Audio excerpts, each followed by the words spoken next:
Smash Factor. Ripping driver, going for it. Oh my goodness, how about that tee shot? That is crazy how far that is. Wow. John Daly, take a back seat, big fella. How about that drive? That's an aggressive line. Man, that is beyond long.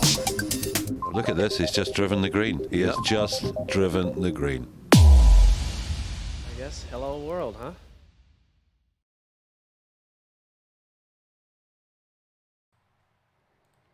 Welcome everybody to week 25 of the 2021-2022 PGA Tour season, the Zurich Classic. Definitely a different format than normal. Team not only in real golf but DraftKings as well. A little team event. Still looking forward to it. Had some good results last year. I think a lot of the industry tends to use this somewhat as a bye week. Not a ton of content out there. Some pass even on the podcast and stuff, but it's a very early Tuesday morning. Wanted to get this out still. Probably still do a Wednesday deal. Probably do it super early again tomorrow. Update, final thoughts, things like that. But most of the content and everything I'll be doing is certainly over for the premium members this week. Taking a lot last year. What kind of worked out. I was reviewing all the notes and everything, and going into Sunday, my final five that I kind of always do in the Ghost Final Thought were all inside the top 12. Now, a couple of them had rough Sundays. Champ and Finau, I think, shot +6. Cantley and Xander were there, but they still fell back on Sunday, the old alternate shot. But nonetheless, we'll get through it. Recap last week, knock this out real quick. Won't be too long of a pod. There's 80 teams and a lot. Definitely struggle down, especially the cheaper guys. A little bit different format on the pod with the Sweet 16, with only having 80 teams in there, even though there's 160 guys. Last week was pretty good. Could have been much better. Definitely, as I got to late Wednesday, realized that I was in the very minority of the industry saying, and I kind of talked about it last week on the pod. I said, hey, I wasn't against or saying that, people in the industry are wrong for this guy's only good off the tee type of deal. Cam Young, Cam Davis, those kind of guys. But especially with those guys that we didn't have as much data or stuff to look at when they are in a club down position. I talked about Cam Davis was doc of the week last week for me. I talked about, if everything else looks fine, why not take that leverage? Why not do something a little different? And we also liked him already. So having that I liked him, it turned out. Now, my biggest mistakes were, and I did better I think I actually made more in Showdown than I did Main, but my main bullet that I did, I went DJ over Cantley. That was one of my final decisions. I liked both. Both were going to be low owned. They were both in the Nucleus last week article. Went DJ, didn't work out. Should have been Cantley. And then just not being on Spieth much. Really, the only thing I talked about on him as we got to Wednesday, especially in the final thoughts and stuff, was complete leverage spot. He was just going to be so low owned that would be a good leverage play in MMEs. That obviously turned out to be correct, but I don't think I had any in my 20 max stuff or anything. I just wasn't going to get on them. Went to some other leverage spots, but missed that. But those two things kind of kept me from having what theoretically with everything else I had right. I had plenty of Cam Young, plenty of Cam Davis, plenty of Cantley. It just didn't work out, but a lot of members did good. We'll have a good week. Let's see what we can do this week. Betting, man, we had some shots there. I had HV3, had Neiman, and then I gotta rethink. I do this sometimes, and it kind of bites me, but had Davis first round leader, but no outright. I had Cantley first round leader, but no outright. And if those would have came true, that would have hurt. And then, I like Cam Young enough, and it was one of the rare times I didn't bet him first round leader or outright. Obviously the first round leader bet comes through for him. That kind of stung, just being backed him so much. And if he would have got the outright, got close there Sunday after a little lull, came out on fire Thursday, but didn't have him. So no winner last week on first round leader outright, but we'll move forward. Shout outs to Omaha Man 11, shipped contest for $1,500, and Mac Attack 500 was flirting with the $33 single entry all Sunday and finished ninth. Congrats to those guys. Right now, you can use code SMASH, 20% off any package, includes a 7-day risk-free trial. So if you're starving for some content this week, come check us out. It's free for this week. You can cancel anytime, and you won't get charged if you cancel before that 7-day risk-free trial. Rate and review us on iTunes. We'll be having promos and giveaways for the PGA Championship here in my home state of Oklahoma this year, up at Southern Hills. Lived there for 10 years or so. Both our babies were born there. Looking forward to that week. It'll be a fun week for the next major championship. Also, subscribe to this YouTube channel, like this video. In the comment section, tell me your favorite team in the 9K range this week. Those comments I saved. Both of those things will get you into the drawings for the big championship, the next major, which is probably about 5 weeks away. And I think we're right on the cusp. But if you join right now on a monthly with your free week, it'll get you through the PGA Championship for your first month plus the free week. So use that 20% off and get that done. Listener League, we dropped it to 200 this week. Didn't know how much interest there would be in this format. Last year, going through the notes, PGA was struggling to fill come Wednesday. I read my final thoughts from last year, and that was one of the things I put in there. A lot of contests are way behind where they were. We'll see how it is this week because PGA in general has grown. But the link is in the description. Get in there. It still gets you into the end of the year Listener League Championship. Last week's winner, Morloon, 520 points, had Cantley, HV3, Siwoo, Brian Harmon, Mito, and Young. Very solid lineup. Hopefully had that and some other stuff, and I've invited him to the league as well. We're at TPC, Louisiana. Obviously, course breakdown, all that stuff isn't. First of all, I will say, I put it on Twitter and all that. I've been talking to Kenny Kim. Obviously, he talked about he had a mild stroke Sunday of the Masters, I believe. If my dates are right there. Doing better. I'm not sure if he's going to be back this week as far as content and on the podcast with Tambo and stuff, but thoughts and prayers go up to him for sure. The course matters to an extent. My course fit stuff I brought in this week. I just looked at courses that set up like this, pulled in a little data from 2016 that, wasn't much, but looked at courses that are, Pete Dye, par 72, 7,425 yards, 4 par 3s, 4 par 5s, Bermuda greens. This is all about, there is some gut feel this week for sure. When you're doing the format, which is best ball Thursday, alternate shot Friday, best ball Saturday, alternate shot Sunday. The best ball days you obviously will see, 7, 8, 9 under probably is, maybe 10 under, 11 under. You can flirt with some. I think we've had flirts with, breaking 60 here in this format. Weather's looking really good, 80s and sunny most of the week right now. Nothing really to be concerned of there. Finally, first time in a few weeks. Cut should be around -5, -6. So you have 160 guys, 80 teams, top 33 in ties make the cut. So that kind of changed last year or year before when they went to the T65 on the individual. For this, it's top 33 in ties will make the cut.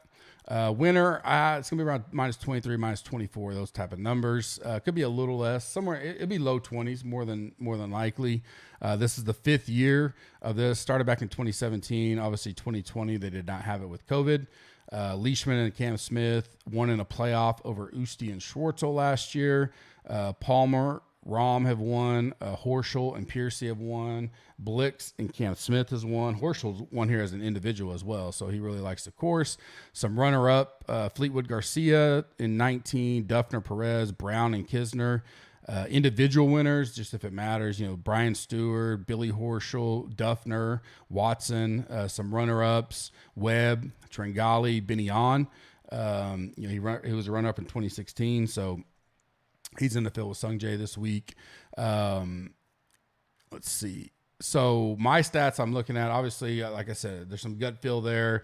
I put together a whole package for the premium members that look at the combined team stuff, the individual stuff, and then I pull all the history from this event, who they were paired up with, their total stroke, their scores under par as teams, and then just in general, put all that out. This pod, so it's super early Tuesday morning. I'll drop it around lunch, noontime, my time today.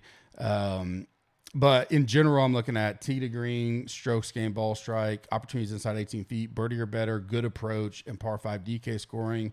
Certainly want guys that can strike the ball well, and then, but more importantly, able to score, especially Thursday and Saturday. Really Thursday. You get behind the 8-ball Thursday, it's hard to make the cut and come from behind on Friday.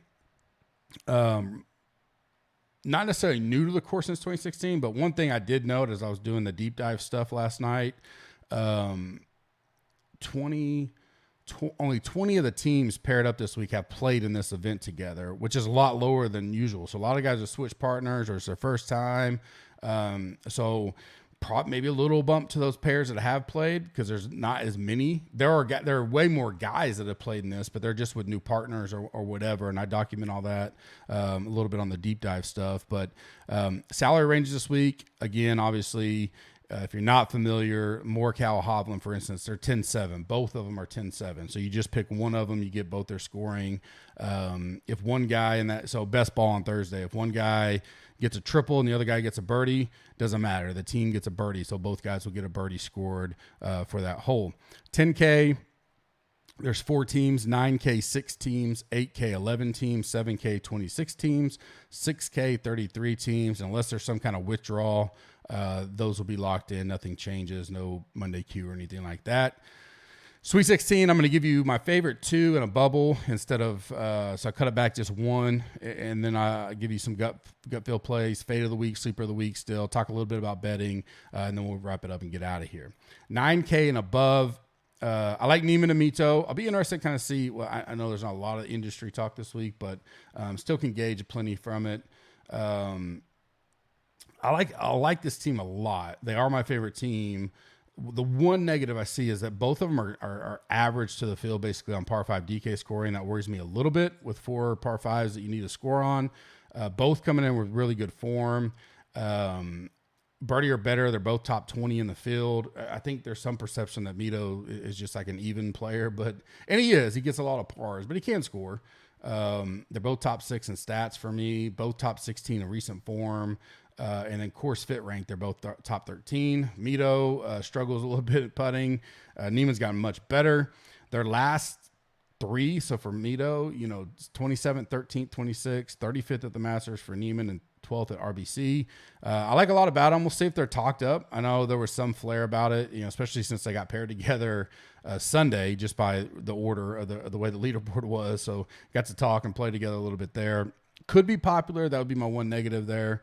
I'm not going to worry as much about ownership this week. I will have some. I'll kind of range it, but just like I did last year. But, the combinations and just getting things right, I think it's going to be more important than, being, where the ownership lies. Now, there'll be some spots we got to take a look at that, but, and I'll get to that here in a second. Billy Ho and Burns, like them a lot this week. I do think they'll be somewhat popular. But I just documented Billy's one here as a team and individual. Burns is playing, really great. He did miss a cut at the Masters, but won at Valspar. Both of them top 15 in Bermuda putting. Burns, number 1 in birdie or better, par 5 DK. I like everything about it. Billy's approach game has been off a little bit at times. So, when he gets that alternate shot stuff, that could be a little hindrance of him. But for the most part, I like him.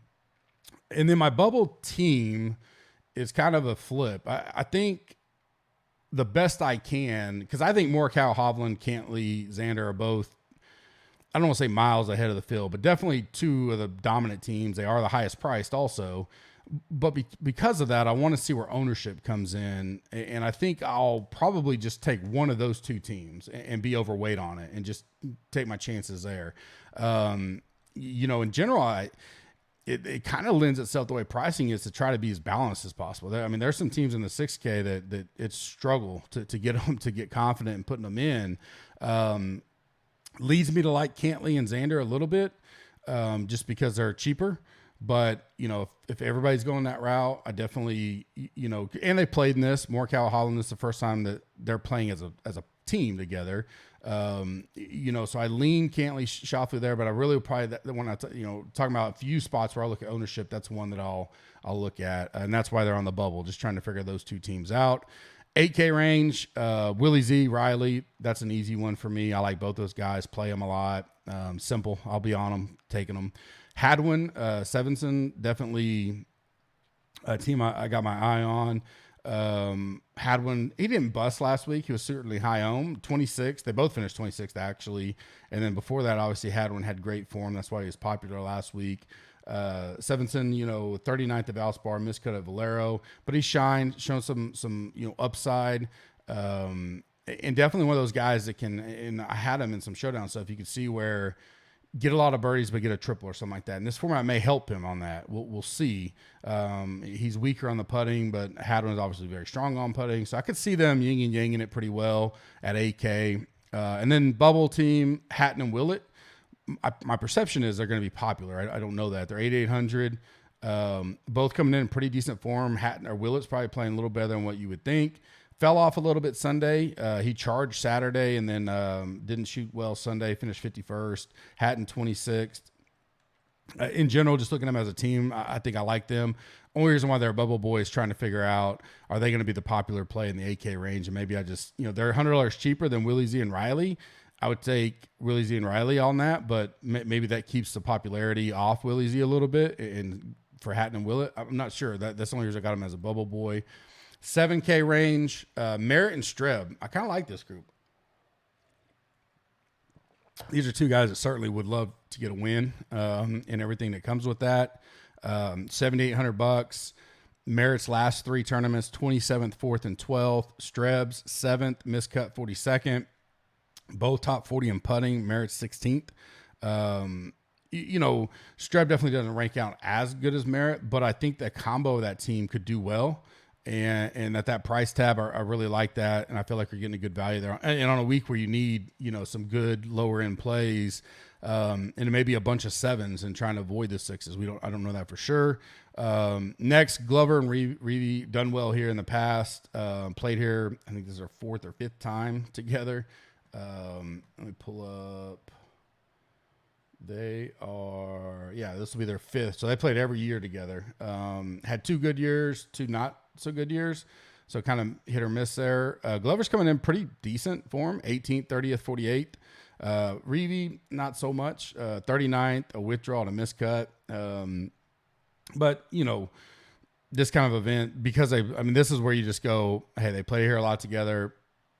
They could be right there on Sunday or they could miss the cut. We've seen that with them already, but they know the format. They know how to play it. They know each other's games. I'll give it a little bit of a leverage play there. Bubble team for me is McNeely and Bramlett, and pretty much like any bubble team this week.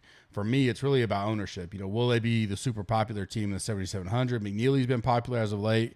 Bramlett fires, I think, a 7 under on Sunday to climb the board to 48 on the tournament. McNeely's coming in off a 35th and a 26th. His last 2. Bramlett made the cut at the Valspar with the 48th, then missed cut of Valero, and like I said, a 48th again at RBC. So nothing too super flashy there. But both, their games you look at, they seem to match up well if they can, especially alternate shot. Bramlett can bomb it out there. We know that. Maybe that gives McNeely some spots he's not been in before. That's an interesting team in general, just to see. Bramlett's putting's one of the worst in the field. We know McNeely can get hot, but if they're popular, I don't mind fading on that range. Because the 7K range, there's so many options there that those lower ranges for me, I do want to try to get a little bit different than where the field's going to be. We're up top. I don't think I really care as much. Like I said earlier, I kind of want to be on the guys I want to be on, and then make my stands down low on fading potential chalk per se. 6K range, like I said, it's a struggle for the most part, but there's some upside here, right? We had last year, I think. One of my favorite plays was, they're not in the 6K this year, but they are playing together again. Garnett and Stallings, I believe, is who it was. Yeah, they're 7,200 this year. It's not much better. And they were up there going into Sunday. They were either top 3 or leading it or something like that. I had them as finishing in the top 5. They were a low own, not talked about a lot. But this year, 6K range, Seifert, Hank Lebioda, that's more of a gut feel. I feel like nothing in the 6K range is just a guarantee or looks great for any reason. But some upside there. Lebio's been playing, but he hadn't made a cut. He's missed his last 3. I kind of feel like their games, when you go back and just thinking about watching them and all that, could mirror each other fairly well. And at 6,800, if I need to dip down here, I don't mind them. They're a team I like. The next one's probably my favorite in the 6K range right now, Hodges and Whaley. Just because I've seen some upside from both recently. I don't mind going there. They could be popular. I don't think too many teams in the 6K will just be overly popular by any means. Course fit, Hodges is 27th, Whaley's 21st in putting. So, when you're scrounging down here to find some positive, I definitely see that. One thing I do like about this team in the field, Hodges is 12th, par 5 DK scoring, and Whaley is 2nd. Now, birdie or better, they struggle at times, but I do like that par 5 scoring. Again, 6,700. If I need to come down here, that's one I like. And just a pure gut field play, mainly because Effie Barnerat is Kurt Kitayama and Effie Barnerat. Barnerat likes to make money. This is a place where I think he could show up. We've seen him get super hot with his irons and throwing them darts in there. I can't remember what tournament it was, but he's playing with Brooks. May have been Valspar, not for sure.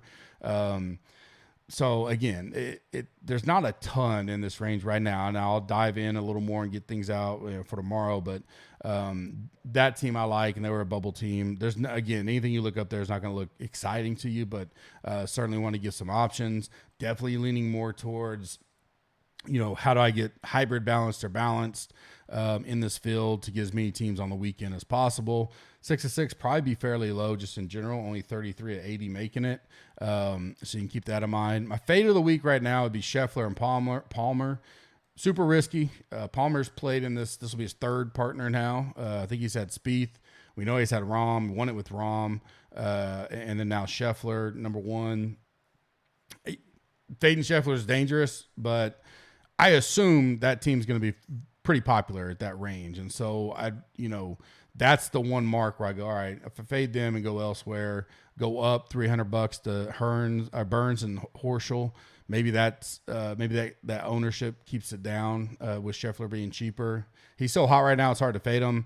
They both live up there in North Dallas, so they probably can play together, have played together. I'm not sure how the team came about, but that's the one I'm kind of lower on right now, just because I think it'll be popular. Maybe by tomorrow night, I feel a little different. We'll definitely update that. Sleeper team of the week, and this is like really going off of a yin and yang type of deal, but 7,700, Gim and Matthias Schwab. Schwab was a little bit popular last week. Both have showed form here as of late a little bit. Spike, we know Gim struggles putting. Can they yin and yang it a little bit this week? Potentially. It's kind of like them middle range, middle priced. I don't think they'll be super popular, so maybe sleeper's the wrong word, but that's a team I have my eye on as kind of getting a low, potentially lower owned team that I kind of like. Gut feel plays, I got 3 this week. And this is why I like the balance, because I like all 3 of these teams. I just, I couldn't fit them up above.